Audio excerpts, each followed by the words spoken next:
India. Land of spices, Bollywood, and a massive youth unemployment crisis? You bet. We're talking about the world's fastest-growing major economy, a nation flexing its muscles on the global stage. But behind this shiny facade, a different story is unfolding. A story of stark contrasts and deep divides. It's a tale of two Indias, one gleaming with opportunity, the other drowning in joblessness. A nation of billionaires and beggars. On one hand, you have India's tech hubs buzzing with startups, attracting billions in foreign investment, a land of innovation and ambition. It's a land of unicorns and IPOs where young coders are writing the code for tomorrow, a future being built bite by bite. But zoom out and you'll see a different picture, a picture of disparity and struggle. Millions of young Indians are struggling to find decent jobs. The promise of prosperity remains elusive for many. This isn't just an economic issue, it's a ticking time bomb. A crisis that could have far-reaching consequences. We're talking about over half of India's 1.4 billion people under the age of 30, a massive, youthful population. That's right, a demographic dividend that could propel India to superpower status, a potential powerhouse of talent and energy, or it could explode in its face. A double-edged sword that needs careful handling. The world is watching, folks. Eyes are on India to see how it navigates this challenge. Can India turn this crisis around? Will it find a way to harness its youthful energy, or will its economic dreams go up in smoke? Let's dive in and explore the possibilities. All right, let's talk numbers. The statistics are staggering and paint a grim picture of the current situation. India's youth unemployment rate is hovering around a jaw-dropping 42%. Yes, you heard that right, 42%. That means almost half of young people who want jobs can't find them. They are actively seeking employment but coming up empty-handed. We're not talking about lazy kids who'd rather play video games. These are individuals who are putting in the effort to secure their future. These are educated, ambitious young people ready to work, ready to contribute. They have the skills and the drive to make a difference, but the jobs just aren't there. The opportunities they need to thrive are simply missing, or if they are, they're often low-paying, insecure gigs in the informal sector.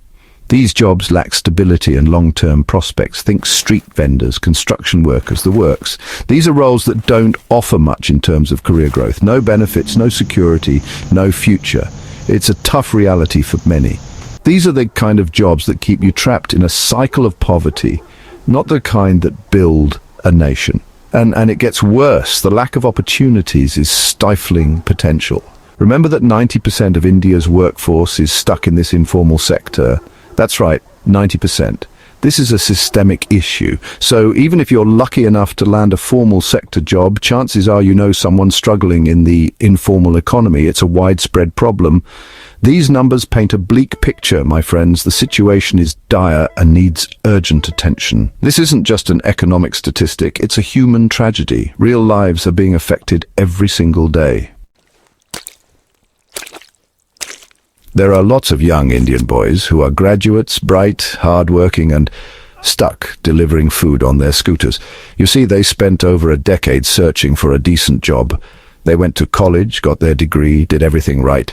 But the only thing they found was disappointment. After countless job applications, countless rejections, they gave up.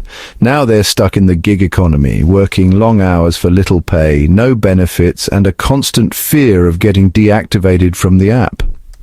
Their stories aren't unique. It's the story of millions of young Indians who are overeducated and underemployed. They are the engineers driving cabs, the teachers working as security guards, the dreams deferred.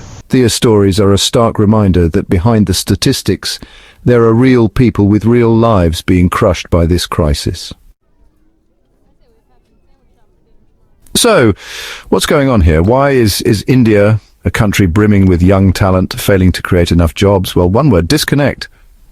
There's a massive gap between what our education system churns out and what the job market actually needs. We're talking about outdated curriculums, rote learning, and a severe lack of practical skills. Sure, India is producing millions of graduates every year, but are they really equipped to thrive in the 21st century job market? Not really. On top of that, the quality of education is often questionable. We're talking about overcrowded classrooms, poorly trained teachers, and a lack of access to quality education in rural areas. It's a system that's failing our youth. We need to revamp our education system, make it more relevant to the needs of the industry. We need to focus on skills development, critical thinking, and problem solving, the kind of skills that make you employable in the real world. Section 5. Where are the jobs? The investment drought.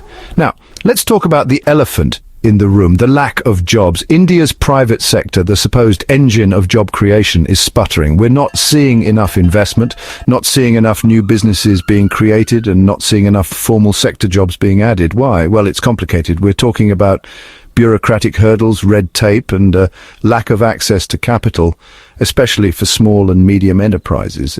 These are the businesses that create the most jobs, but they're being stifled. Then there's the issue of labour laws. Now look, I'm all for protecting workers' rights, but India's labour laws are notoriously rigid and complex. They make it difficult for businesses to hire and fire, which discourages them from creating new jobs. We need to create an environment that's conducive to job creation. We need to cut the red tape, simplify labour laws, and make it easier for businesses to invest and grow. Section 6, from ballot box to job market, political fallout. This isn't just an economic issue, it's a political hot potato. Remember the 2024 elections? The ruling BJP, which swept to power on the promise of Ek Din, good days, and millions of new jobs, faced the wrath of the electorate. Young people, frustrated by the lack of opportunities, stayed home or voted against the incumbent government. The BJP lost its parliamentary majority, a stark reminder that unmet promises have consequences. This is what happens when you fail to deliver on your promises, folks. The new government has its work cut out. They need to make job creation their top priority, invest in education and skills development, and create an environment that attracts investment and fosters entrepreneurship. The message is clear: deliver on the jobs or face the music at the ballot box. Section 7. The economic price tag, inequality and stagnation. This job crisis isn't just a personal tragedy for millions of Indians. It's an economic nightmare for the entire nation. We're talking about depressed per capita income, soaring inequality, and a drag on economic growth. India aspires to be a $10 trillion economy by 2030. But how can we achieve that when millions of our young people are unemployed or stuck in low-paying jobs? They're not just missing out on opportunities, they're not contributing to the economy to their full potential. This crisis is a recipe for social unrest. It's a breeding ground for frustration, anger, and disillusionment, which could have serious consequences for India's stability. We need to understand that investing in our youth is not just a moral imperative, it's an economic necessity. Section 8, A Way Forward Solutions for India's Job Crisis. So what's the solution? Well, there's no silver bullet, but there are a few things we can do to address this pressing issue. First, we need to fix our education system, which is currently outdated and not aligned with the needs of the modern job market.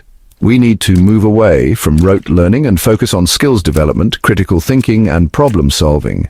This means revamping our curriculum to include more practical and hands-on learning experiences.